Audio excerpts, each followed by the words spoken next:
Everyday people working 9 to 5, saving up that money, trying to survive, investing in the future, trying to be wise, frugalliving money hero.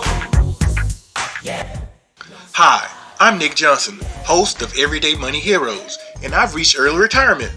I'm here to provide information on how to obtain financial independence and inspire you through sharing stories of everyday people who are turning knowledge into freedom. That hustle, always reaching for the sky. We're gonna be money heroes, never gonna shy.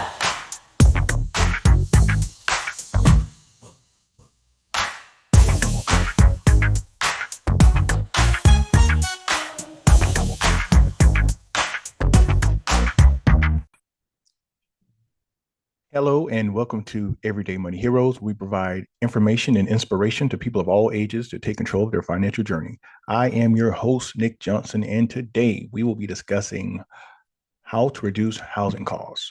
So we had a previous episode where we discussed like the big three, the three things that you need to get control of in regards to your personal finances to really help rein things in. And those three things were housing, food, and transportation. So we're going to take a deep dive in all three of those categories, but today we're going to talk about housing. And so I'm going to provide 10 things that you can do to reduce your housing costs. So just kind of to level set here, there are many things that you will need to do to reduce your housing costs once you actually get in the house. So, there's ways to, reduce, utilities, insurance, all kinds of things. But we're going to focus on today is just literally securing the home as far as where you're laying your head. So we're not really going to get into all the other kind of total cost of ownership things that go into housing. But we're going to just talk about, actually getting a place to live, to lay your head. And so we have 10 things. So the first thing I'm going to mention is that, say, for instance, you already have a place to live. How about downsizing? You might be an empty nester, and you know what? You might feel like you have too much home. So you can always downsize to a smaller home. That smaller home or a smaller apartment has a smaller footprint. It will have it should, depending on certain situations, a smaller mortgage. And also just the whole upkeep of it is a way to reduce the expenses that you have around housing. So the first thing I would recommend is if you find yourself in a larger home, is just to look to downsize. Okay. Second thing I would suggest is that, say, for instance, hey, Nik, I have just enough house. I don't have a really big house. If you've been there for a while, there's a good chance that you could benefit from refinancing your mortgage if you have a mortgage on there. Okay. Now, one thing we want to be mindful of is, do you plan on staying there for much longer? So I don't recommend refinance your mortgage if like in a year or two, you might be moving. Now, granted, there might be a situation where you might be doing a cash out refi, a little bit different because you get taking some of the equity out. Just make sure that the entire cost of the refi is worth it. Okay, so you want to make sure that. So how much longer are you going to stay there? Is the movement between your rate to the next rate worth it? Some people say, hey, don't refinance unless it is at least a half a point. Some people say a whole point. Really depends on where you are. Say, for instance, you might be going from a 15-year to a 30-year. And it might give you some relief as far as on the monthly expenses. Personally, for me and my household, I've always done 30-year mortgages. I've had a 30-year mortgage. For instance, the last mortgage I had, it was a 30-year, paid off in 13 years. Could we have gotten a 15-year mortgage and still made that payment? Yes. But we wanted the freedom to be able to make a smaller payment just in case something unforeseen happened. If there was something that really taxed us, an unexpected expense, we wanted to have the luxury to still make that minimum payment and focus our funds on that. But that's just what we chose to do. So, you might want to do a 15-year because typically if you get a smaller mortgage, it's less risk for the financial institution. So they will tend to give you a lower rate than a 30-year mortgage. You can get a 30-year mortgage and buy down points or whatever you want to do. But look at refinancing your mortgage as another option. Next thing, and I don't know why this isn't more popular with especially young people today, having a roommate. I mean, I remember I got out of I graduated high school. I went to the military. When I came back from the military, I had two other roommates. It was three of us. Okay. It just so happened we were in a 3 bedroom, 2 bath. It just so happened that this was an anomaly because this was late 90s. We found a house that had a 3 car garage. So literally, we all had the ability to have our own garage. And so, three of us, it was a 3 bedroom, 2 bath, like I mentioned before. There was a bathroom in the primary, some call it the master, the primary bedroom.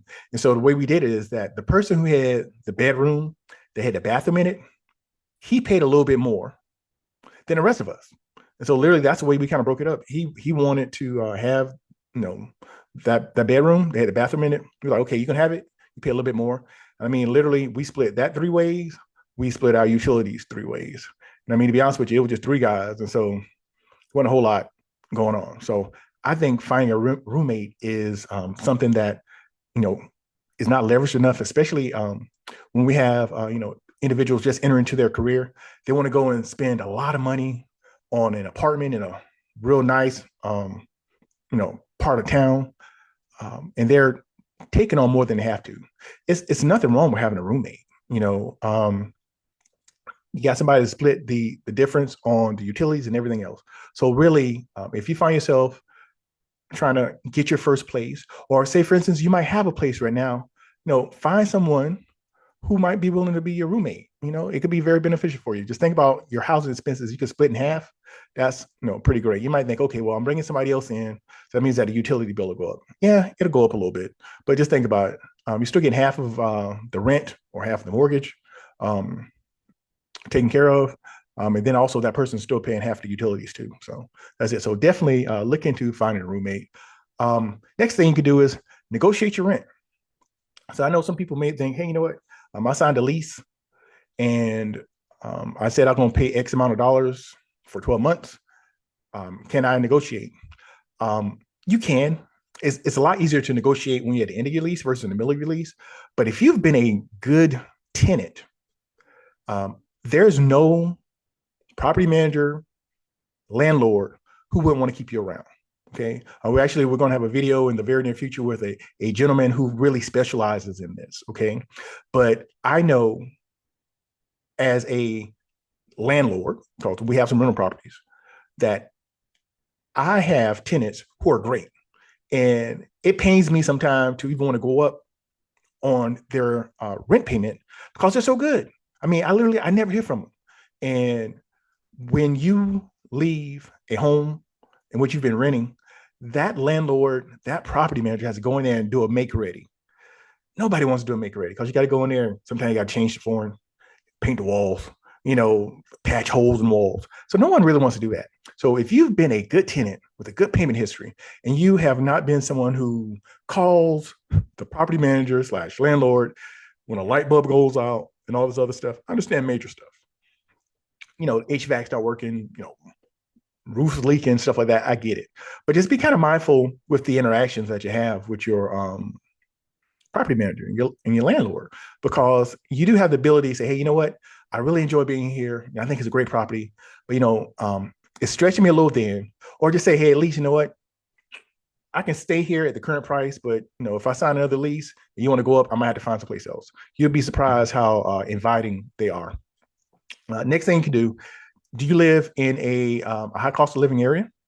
So you might want to consider moving to some place that's just not as expensive. If you live in a place like, New York, San Francisco, Miami, really expensive places like that, maybe you want to look into just finding a more affordable place to live, especially if you are fortunate enough to have a remote position where it really doesn't matter where you stay.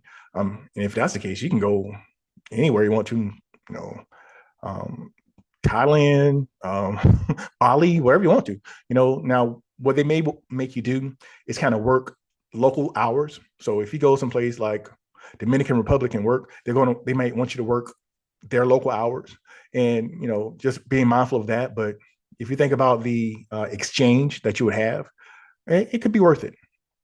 Next, PMI. So what you really want to do with that PMI is that once you get down to like having 20% of the equity in your property, make sure that they eliminate that PMI for for your mortgage. So that could be a significant savings there. So investigate that. Next, you could, once again, house hack, which I kind of mentioned before, which is a very similar concept that you have your house, you're renting out a room versus having a roommate is kind of, you go in there mutually saying, hey, buddy, we're kind of like 50-50. When you house hack, you kind of like have that ownership. So that's definitely something that you can do. Also, something that you can do if you know someone who is, maybe elderly or needs some assistance, you might be able to barter for rent. This is what I mean. You might have someone who is getting up in age. Maybe there's a family friend and they want to stay in their home, but they're getting a little bit older. And sometimes, they have concerns. If they're a family friend, it's a possibility that they can allow you to come in and, stay there and just assist them with stuff. Like, hey, you know what? I'm getting older. I feel better if there's someone here. So if you're worthy of trust and they feel as though you're worthy of trust, you can just stay there. They might let you stay there for free. You can barter, say, hey, you know what? I'd be happy to cook, clean, do the yard, things like that. So it's a possibility that you could actually barter for rent, and that person will be actually happy that they have someone there. Typically, in this dynamic, is somebody who's a little younger and able to get around a little bit better, but that's a possibility. Also, you can buy a multi-unit property. So what some individuals will do, they will actually buy a duplex, triplex, a quad. They will stay in one of those units, and they'll rent out the rest. And so that way, the actual renting of those other units oftentimes will offset the actual mortgage. Sometimes there's an excess and allows you to have some actual cash flow off of it. So that's a process that you can do as well. So you can actually go ahead and you can purchase a multifamily property. In most cases, as long as you stay at 4 units, it's not considered a commercial type loan. It can still be considered residential. So you can actually have a traditional kind of residential mortgage and buy a fourplex. And you can do that. The last thing you can do is stay with family. I mean, literally, you could do that.